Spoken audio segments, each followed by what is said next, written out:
The best podcast, the hottest podcast in the world. The Chris Voss Show, the preeminent podcast with guests so smart you may experience serious brain bleed. Get ready. Strap yourself in. Keep your hands, arms, and legs inside the vehicle at all times, because you're about to go on a monster education roller coaster with your brain. Now, here's your host, Chris Voss. Hi, folks. Chris Voss here from thechrisvossshow.com, thechrisvossshow.com. Hey, we're coming here with another great podcast. We certainly appreciate you guys tuning in. Be sure to give us a like, subscribe to us on YouTube. You can see the video version of this interview at youtube.com/Chris Voss. Visit goodreads.com/Chris Voss, and all the groups we have on LinkedIn, Facebook, Instagram. Follow us on all those different platforms, and you can enjoy the show there. And make sure you subscribe on iTunes. That's always important as well. But I guess if you are hearing this, most likely you have subscribed. So I guess there's that, but tell a friend. Anyway, guys, we certainly appreciate you guys tuning in. Today, we have a most amazing guest, the CEO and founder, Chris Dreyer of Rankings.io. And we're going to be talking about his company today. Basically, they help elite personal injury law firms with their SEO, and they help them do all that good stuff, help them get ranked and everything else. And we're going to talk about some of the things he's been doing, how he does it, and of course, how he can make you and your business probably do better. Welcome to the show, Chris. How are you? I'm doing great. Thanks for having me. Thanks for coming. I love your background. You got the whole Star Wars thing going on back there. Those of you who aren't or listening to this on the podcast, you may want to check out the video for sure. You got a collection going on back there. Definitely a giant nerd. You got the Boba Fett. It looks like you scalped the head of a Imperial Stormtrooper and stuff like that. So are you married? Does your wife let you collect those things, or are you single? So this is the office. So this is where it lives. Oh, so yeah, she doesn't know you have these things yet then. Oh, she does. So I've tried to place them throughout the house. I tried to make the nursery. Oh, really? In the start. Yeah, she wasn't having it. I love how that always works out. So how long ago, give us your .coms, of course, so people can find you on the interwebs and learn more about you, and we'll get into it. Yeah, I got a kind of a curveball here. So I have a .io. So it's rankings.io is our flagship website. We do elite personal injury SEO. We work with big personal injury firms across the nation. The social media network I'm most active on is LinkedIn. If anybody wants to connect with me there, I've got Twitter, I've got Instagram, I've got everything, but I'm really active on LinkedIn. There you go. LinkedIn's always a great place for business. We have 130,000 group over there, and then we have the company pages. Then we have 2 other accounts, and we're in like 75 groups or some crap over there. Thanks. That site. We just need to get live video rolled out to the site worldwide. That would be great. How long ago did you start Rankings.io? Rankings.io was founded in 2013. It was actually under the name attorneyrankings.org. Mm-hmm. And after a few years, I picked up the top level domain extension, that .io, to just rankings.io. Help from a branding perspective, just a one-word phrase. But the journey to personal injury SEO has been a long one. At the beginning, we did everything. In fact, when you start an agency, you're looking for anything to generate revenue. You'll take on the worst projects, the worst clients. You're like, bring it on. You need to pay the bills. And we did that for a few years, did PPC, design, and looked at those P&Ls and our QuickBooks at the end of a few years and found our profit margins were a lot better in SEO, found our results were a lot better in SEO, and went all in there.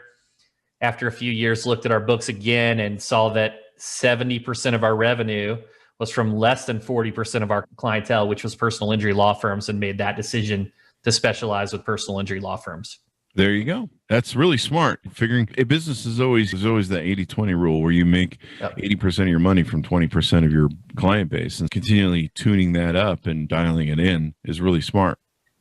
Absolutely. That Pareto principle, not only from a just specialized, it maximizes your marketing dollars. So the Russell Brunson, whoever can spend the most money to acquire a customer, we can spend directly to personal injury attorneys. We can spend much more than that broad throw paint against the wall type of strategy. There's efficiencies built into our editorial calendars for content marketing, link building strategies, how we optimize the site, just everything has so many benefits in specializing.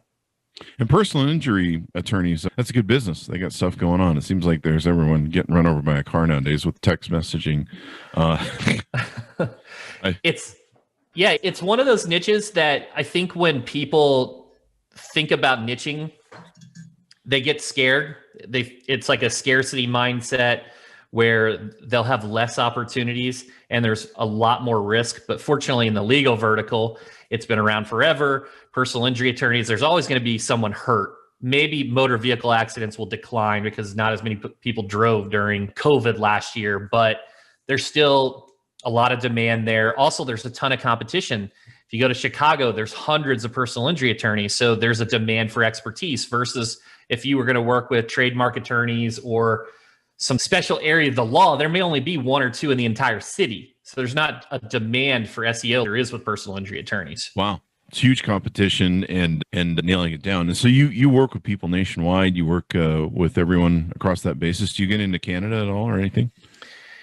A few years back, we worked with a few Canadian firms, and we just made the decision. There's some small nuances that goes with marketing in Canada. Mm-hmm. Even the words using the phrase like attorney more prominently than lawyer. And there's other adjustments to in spellings like defense with the C and things like that, where we made a decision just to focus in the U.S. But I have worked with a few firms in the past. There you go. Get those Canuck dollars. I'm not even sure if they're called dollars, actually. I think pounds or something. I don't know. You guys sit down, market to these folks, help them get their stuff together, help them rank as best they can. I noticed here there was a mention you've been on the 500 list for Inc. magazine. Is that correct? We've been on the Inc. 5000 list the last 3 years. We'll be on it again in 2021, 4 years in a row. And yeah, it's been a good journey. There you go. There you go. So that must speak for something because you know how to rank on lists. So that makes it a good job. So when you guys, if people are listening in the audience and they're referring this to people that are in the attorney business and stuff like that, what are some of the things that you guys sit down with and do clients without giving away too much of the secret sauce, I guess? Yeah. So we only do SEO, and we do a comprehensive approach to that. I'd say that many SEO agencies, they have a department that's SEO, and they'll just have SEO managers and SEO specialists. It's more of a generalized type of practice where that SEO specialist is doing link building and content and on-page and technical and local SEO and all these different functions under one individual. So it's a jack of all trades, master of none type of situation. Because we just do SEO and because our clients are much larger, we can invest into a wider span of control. And by that, we have a content department. That's all they do is content. We have an on-page department. That's all they do is optimize the site. A technical department for accessibility, speed, things like the core vitals updates coming in May. And then we have a local department fighting spam is very prevalent in the legal vertical, where individuals are jamming keywords into the entity name and not following guidelines or doing fake reviews. So we have a team that actually fights spam for local. And even a dedicated link building team. So it's a very wide span of control, but it lends itself to deep expertise in each of those areas. And it is a much larger investment to carry that amount of employees and staff to do that. But all of that becomes full circle. And I think with SEO, if you get your content strategy and even your on-site strategy and you don't do link building, you're not going to rank. If you do a ton of link building, but you don't have the on-page, you're not going to rank. So it requires you to hit all of these areas, and it's just very important to get that right and have experts in those fields. So basically, I hire my little 20-year-old Johnny to basically do our SEO for my law firm. He's a good kid, but he's, like you say, doing a jack of all trades. If we work with you guys, you have so many different departments and people that are working. You can nail it all to the wall. Yeah, at the end of the day, SEO, so many people want to talk about the 200-point checklist for optimizing a site and all these different things. At the end of the day, referencing your Pareto principle, the 80-20, it's a production game, especially in these highly saturated areas. If you're producing 4 blogs a month, just like all your competitors, you're not creating a gap. Same for backlinks, same for the length of the content, the quality of the content. It's just a production game. It continues to increase. Several years ago, everyone advised you to write 500-word blogs. I'm sure you heard that. And you could write those and have an opportunity to rank. In the legal vertical now, if you're not writing a very high-quality practice area page that's 2,000, 3,000 words, it's going to be difficult to rank. Wow. That's a lot of words. That's a lot of typing. And I imagine there's a lot of, I don't know how much podcasts make a difference in this, but content creation with podcasts. Everyone seems to have podcasts nowadays. Not that they're good at it, but many seem to do. I love podcasts, especially when my clients have podcasts, because it's such a great tactic for not only content creation and original thought leadership, but also the attorneys listening, if they're interviewing their peers, they can create a referral type of situation. But then the thing that I like the most about it is the link building. Most podcasts will do a transcription and link to the guest. So it's a very easy way for them to participate in marketing their firm. Yeah, we just finally said screw it and started posting full transcriptions to all of our posts. We're going back and doing that now that we just recently moved servers. And we were going to do the show notes, and I'm just like, just print the whole damn thing and put it on there. So we'll see how it goes. I don't know. It might backfire on me. We'll see. It gives like the guests like myself a way to link to the transcript and link to the episode, as opposed to just referencing Apple. And so it's not only a link building strategy for the host of the podcast, but also the guest. I love it. Yeah, when you do up to an hour show, I imagine, should a lot of attorney firms be doing more like podcasts? And of course, you're doing content creation, but I imagine some of them have to, I guess what I'm getting to is some of them have to anticipate that there are other companies out there making that kind of content, and it's fairly popular, and they need to hire people like you to compete with that. Absolutely. At the end of the day, marketing, and I hate to copy Gary Vee exactly, but it's attention arbitrage. So when there's a lot of competition in SEO and the costs go up, maybe you go back to TV or billboards or radio. And when there's less competition, you can get into podcasting at a lower cost and get those eyeballs or those ears on your material. So it's a constant cycle of where attention goes. So when a law firm's looking at hiring a firm like yours, or they're considering ramping up their spending dollar for SEO and targeting, or they're really not sure whether they should be in that market, what are some of the failures they're making in their decision making, or what are some of the ways they can be thinking of why they should justify it better? That's a great question. There are many different ways I could go here. I like to refer to SEO as an investment, especially if you're creating content that's evergreen, that can drive traffic, residual traffic for a long period of time. It also is a strategy. It's a channel that you can utilize for all areas of the funnel: the top for awareness, the middle for engagement, and the bottom, those sales pages to convert users. So you can really create content in all areas there. And there's many applications to it. Still, it's a very low cost per acquisition compared to many other strategies. Now, it depends on the market. Your cost per acquisition and what you have to invest in a market like Los Angeles or Atlanta may be substantially higher, because in Atlanta, you got Morgan & Morgan downtown, and they're one of the biggest PI firms in the nation. So there are many different aspects, but at the end of the day, it comes to cases, and it's still of lower cost per acquisition than Google Ads and some other forms of marketing. It's pretty interesting. I remember in my day, the way you got huge in any given city is you pretty much own the back of the phone book. Yeah, the yellow pages. And that was really effective. Yeah. It was like they just bought the back of the yellow pages for the next 50 years. And it was pretty interesting. So personally, law attorneys, will you work with other people that aren't in personal injury that are law firms?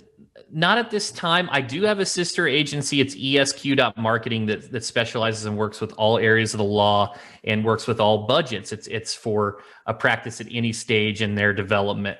For Rankings, my flagship business where I'm very active as the CEO, we just work with those 8-9 figure firms, mid-market, that are typically the larger firms in their city. Now, you do mention that you work with elite personal injury firms. Does a firm have to, if they're watching this, they're listening to this, they're considering, oh, should I be hiring these guys? What is their qualification level that you have? What they need to be at? Or yeah, we're really not looking for solo practitioners or startups. Also, I go and look at the reviews of our prospects that come in, and if they have a bad reputation, that's not someone that we want to work with. So you go to the Google My Business and we see a 3.0.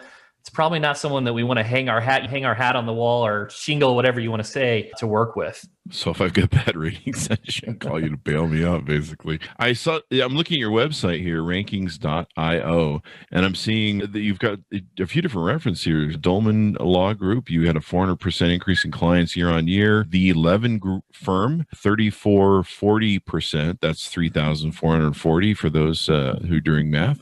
Increase in search engine traffic, 300% increase in cases per month for SJ. That's pretty darn awesome. I like the 3,440% figure. That's pretty awesome. Yeah, and not to so since you took me down this road, I guess we will toot our own horn. So sure, let's do it. We've got let's a client. Dolman Law Group's ranking nationwide for car accident lawyer, probably the most competitive phrase in all of PI. If those individuals listening look at ARES, it's a traffic value of over 800,000 for one page. The 11 firm you referenced dominates Philadelphia for every phrase you can think of. Stuart Gus's firm dominates every phrase you can think of in Houston. We do the same in San Diego, the same in Chicago. So these very competitive markets that smaller SEO agencies typically struggle with, we're actually doing really well in them. Nice. And this is pretty interesting from your site. You guys don't lock people in a restrictive platform. Tell us about that and what it means. Yeah, some of the older agencies, the 810-pound gorilla, Fine Law, that have been around forever, they have their own proprietary content management system. So they're not using WordPress. So companies like Scorpion, Justia, Fine Law, and basically what happens is they tell the prospect that they own the site, but when they go away, they don't own the proprietary code to run the site. So they own it, but it's a handcuff type trap situation. And it's just unreal. Do you rank better with having your own SEO site then? Because Google probably knows that you're attached to that, right? Maybe? I think the nature of good SEO, it really doesn't matter what CMS you're on, as long as you're following best practices, optimizing your metadata, making a site accessible, user-friendly, fast. All of those elements apply to any content management system. The problem is with these others is they typically aren't as intuitive on the back end. So they're really hard to update. You got to get a developer involved or stay with the agency. That's how they kind of handcuff you. How important is best practices? Fill in people who aren't familiar with that and give an idea as to why that's important and why you really don't want to muck it up. Yeah, so this is really broad. Let me start from the local aspect. Google looks at relevance, distance, and prominence. Those are the three main top-level umbrellas that they look at. When it comes to relevance, that's your content strategy. You want to use the words and phrases that your consumers are typing in. You want to have those on your website. You want to be known as that quantity in that category. So things like Google My Business, if you're a personal injury attorney, you want to have the personal injury category. I know that sounds very simple, but many times when I look at those profiles, they'll have just the word attorney as their category or lawyer. You need to be very specific. That's all your content strategy. That's optimizing your site. That's relevance. Now, distance, this is one where we push our clients really hard. And I like to use this example. Imagine you're on vacation, you're in St. Louis, and you typed in best restaurants near me. You wouldn't expect to see restaurants in Chicago.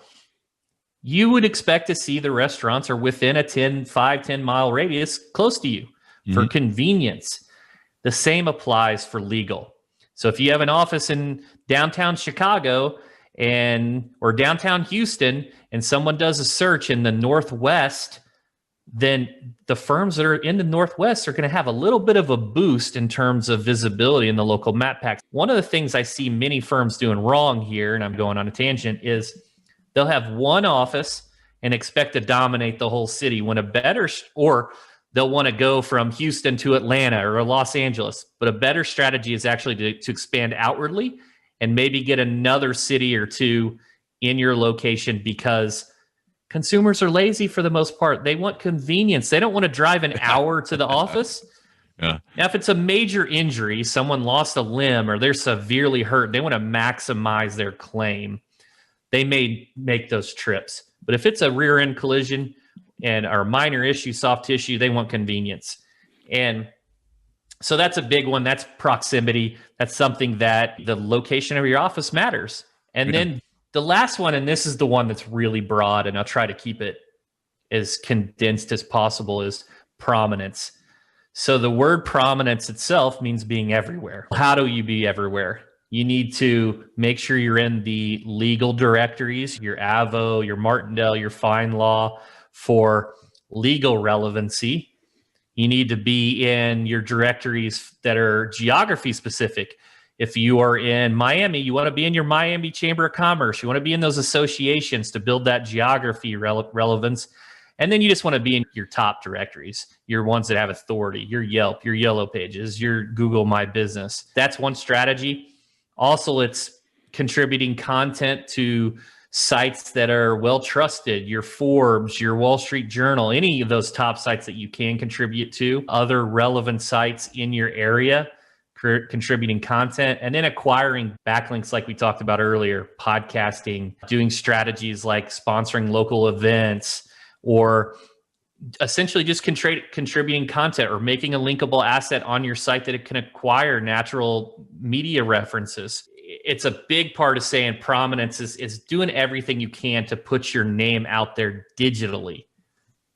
Yeah. We talked before the show. You wanted me to, I think, ask you something about Eos Traction. Did I have that term right?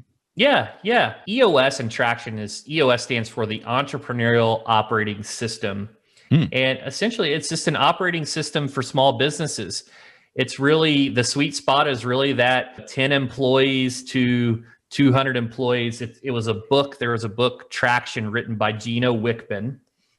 And we implemented this system 4 years ago. We first self-implemented off the book, and it was just very transformational. So we've been in the Inc. 5000 4 years in a row. It just so happens we started EOS 4 years ago.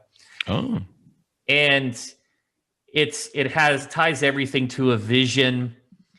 It allows you, it talks about strategies for traction, for data, looking at leading indicators that are predictive, as opposed to always looking at lagging indicators, that things that have already happened. Leading would be looking at things on a weekly basis. So for example, at our SEO agency, we look at an Ahrefs traffic value on a weekly basis. And if we see that number decline or increase, it allows us to further investigate. As most SEO agencies will just send a monthly keyword ranking report. If you sent that, it's already too late. Everything you did already happened. Maybe an algorithm already happened mid-month, but if you're looking on a weekly basis, you can react more quickly. Talks about measuring your people. Mm-hmm. Are they in the right seat? Do they get it, want it, have the capacity, get the right people on the bus, the wrong people off the bus? Systems for core values, selecting core values, setting longer term goals, these 90-day rocks. It's a very comprehensive system, and it's been very influential on our development. That's awesome, Sauce. And then you guys also have an internal coach or a coach that comes by and keeps you guys updated on the latest stuff. Yeah, I would say we were operating at about 70% of EOS. We're really hitting the big picture points, but we felt it was necessary to hire a certified EOS implementer. We hired James Ashcroft, and he's tremendous. One of the main reasons why I love working with James, though, is because he chairs our meetings virtually on Zoom. Mm-hmm. When I looked previously in the past, I could never find anyone that wanted to do that. They always wanted to do the in-person. My entire company's remote. So the logistics of that, the cost of flying everyone in every quarter and doing these continually was just going to be very costly. So I never wanted to do that. And he does it virtually. And he's really helped take us from that 70%, let's call it, up to 85 or 90%. I still think we have room to grow. But every little incremental point that you get, those 1% that you're improving in your businesses, have very profound impacts. That's awesome. Coaches are really great. Have you guys gotten on Clubhouse yet? Clubhouse, the app? So I'm a little behind on that. I will freely admit that. I was behind on Snapchat too. I haven't. I know what it is. I know it's getting a tremendous amount of attention right now, but I'm a little behind on that one. We'll get you an invite to that so you can check it out and all that good stuff and see if it'll work for you. I know some of my friends that are in the attorney business are on there and they're killing it. They have little rooms that they do and different things, and they're just doing so well with it. It's pretty amazing. And going on there and giving knowledge, there's a lot of coaches that are on there as well, a lot of SEO people, and going on there, establishing rooms and sharing stuff and everything else is pretty amazing because there's a lot of marketers on there right now. They're looking to market their business, looking to make it better, and looking to grow it, and looking for tips and ticks. They're looking for ticks. They're looking for tips and tricks on there. And it's a great way to do business because I've gotten so much business on it. We got so many podcast listeners off of it. Our Instagram's up 1,000 people. It's just crazy what's going on over there. So you guys may want to check it out. And if you don't have an invite, I can get you one. The only downside is you have to use an iPhone with 13 iOS or higher. It doesn't work on Android yet, but they're working on it. They're coming out with the old Android there. So what have we talked about that's important for prospective clients to know about you guys and what you're doing? The biggest thing is if you're a personal injury attorney and you're in a major market where there's tremendous amount of competition, it's first of all, you should give us a call. That's what we specialize in. And then I am not aware of at this time of another agency that specializes in just personal injury SEO. And it lends itself to deep level of expertise. All of our clients and case studies, we can utilize what works in a Philadelphia market into a different market because they're not competitors, because the nature of legal is it's a fractured environment more so than in other areas of the law because of state bar regulations. There you go. That's pretty interesting. So the best way to onboard with you guys or to get to know you guys better is to reach out, call you guys, or can they take a look at the website or apply at the website? Yeah, we've got some great information on the website. We have an SEO for lawyers guide that's very specific to personal injury attorneys. In the footer there, we hired 2 data scientists. So we did some SEO specific studies for just personal injury law firms. Most of the studies out there, I use that term loosely, they're typically just surveys where they're asking individuals their opinions. It's not evaluating data. So we've got some data studies. That's all on the website. Of course, I have a podcast, the Rankings Podcast. And then, you can just reach out at rankings.to. I was going to say, you guys have this podcast here now. You're doing lots of interviews and getting people knowing so they can listen to your podcast, get to know you guys better. It's all about that, getting to know everyone better, getting to find stuff. You've got the newsletter there and everything else. And then you've got videos on YouTube. So you're helping people in that way and sharing that data and getting people in the knowledge. I think this is great. There's so many attorneys. It is so competitive. I just can't imagine. I remember the old days when they were really locked down, the old Yellow Pages day. They were locked down because, especially with the new social media technology and everything, they're like, well, you can't be ambulance chasers, and they had a lot of these rules that. Yeah, it's funny that you mentioned that because on my Facebook ads, I get called the ambulance chaser. Every time I read that, I get a kick out of it. That's pretty funny. Yeah, I remember when it was social media and stuff was emerging and I was talking to attorneys. I'm like, we really should do this. And like, we can't, the laws and the rules, and we got this thing. And I'm like, holy crap, you guys are trapped in the phone book. But now there's so much you can do. And then the other thing that about Google search and all these other things with SEO, it's constantly evolving. And you've got to keep up on the latest updates from Google, the different changes and everything else. So you need a good firm like yours who is up on the proper stuff. Because, man, if you get kicked off of Google, you're screwed.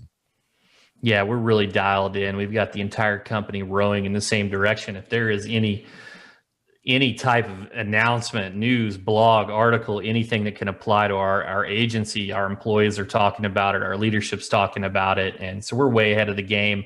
I referenced early, there's an algorithm coming in May. Google rarely tells you that an algorithm's coming. But they said, hey, the Core Vitals algorithm's coming in May. We've been on that for the last couple months. And I think it's not a situation where if the other individuals don't prepare for that, they could actually decline in rankings, where maybe we didn't do anything spectacular, but maybe we gained some additional market share by just being ahead of the game. There you go. You got to be ahead of the game because it's rapidly evolving, rapidly changing, and everything else. Anything more you want to plug before we go out, Chris? No, I think we did a good job plugging it. I would love for anyone that's interested to listen to the Rankings podcast or just visit the website and shoot me an email and ask me any questions. check it out, give you guys a call and get it on. I imagine there's going to be a lot of different lawsuits going on. I mean, it's been probably quiet with people driving around and this manufacturing and different jobs. I mean, we're starting to wake up as an economy. Oh, yeah. Even I'm starting to go, I need to start ramping up and get ready to do shows and events and all the remote touring that we do with the podcast at events like CES, and there's NAB show and a bunch of shows. Now is the time to start really thinking about where you're going in the next year, because it seems like we're just moving faster and faster. I put off a lot of stuff till September, the end of the year. I'm like, it looks like it's going to be weird till the end of the year, but it seems like we're moving to opening full scale here, and you definitely want to be ready because you want to do business, and it's probably going to be. I think divorce lawyers are probably going to clean up the best after we reopen. They are definitely going to clean up. Yeah. I was wishing I had studied to be a divorce lawyer these past 2 years, because all my friends, all their wives are telling me, they're like, Chris, there's going to be a lot of divorces when this is hilarious. Very true. So there you go. Give us your plugs, Chris, one more time before we go out, and tell people where they can find you on the interwebs. Yeah, just go to rankings.io. If you want to find me on social, most active on LinkedIn.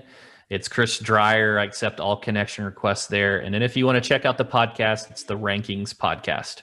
There you go. Check it out, guys. Refer it to your friends, neighbors, relatives. Find your attorney friends. Refer it to them as well. Also, you can go to youtube.com/Chris Voss. If you want to see the video version of this, go to goodreads.com/Chris Voss.